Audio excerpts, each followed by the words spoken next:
DMP media সেন্টারে এই মুহূর্তে ধারাবাহিক যৌন সহিংসতা অপরাধী গ্রেফতার নিয়ে বিস্তারিত জানাচ্ছেন ঢাকা মেট্রোপলিটন পুলিশ। আমরা সরাসরি যাচ্ছি সেখানে। বারবারই তো বলতেছি 10 জন ভিকটিম পাইছি, ও বলতেছে এই কত দিনে 13টা করছে, ওইটুক কথা স্বীকার করছে। এবং সবাই হয়তো ধর্ষণের কথা স্বীকার করতেছেন না, সামাজিক সমান তো আছে সবারই। সবগুলা মেয়ের বয়সই দেখা যাবে, ভিকটিমের বয়সই দেখা যাবে হয়তো 18 থেকে 20।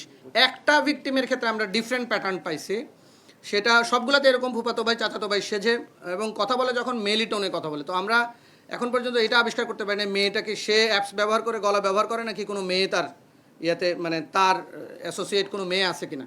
একটা ভিকটিম আমরা পাইছি একটু ডিফারেন্ট, ওকে মামাতো ভাই বা ফুফাতো ভাই বলে নাই, ওকে বলছে যে আমার বাড়িওয়ালার ছেলে তোমারে পছন্দ করছে, তোমাকে বিয়ে করবে। তো নিজেই আবার বাড়িওয়ালার ছেলে সেজে ভিডিও কলে কথা বলছে। এটা আমার মনে হয় আপনারাও এরকম কোনো ঘটনা মানে এরকম বাংলাদেশে আমি পাইনি যে এই 1.5 মাসের মধ্যে এতগুলো ভিকটিম। এখন পর্যন্ত কত টাকা আসলে নেওয়া হয়েছে বা সে নিয়েছে এরকম তথ্য আছে কিনা?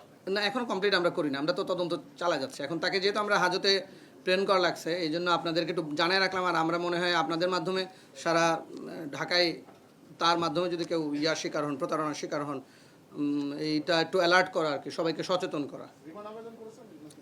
রিমান্ড আবেদন আমরা করছি, আমরা তো মামলা করছি 3টায় পর্যন্ত, একদিনে 3টা মামলা হয়েছে।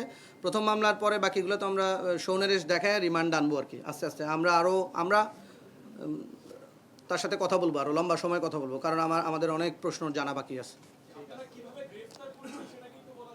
এটা একটা কৌশল, বলা যাবে না।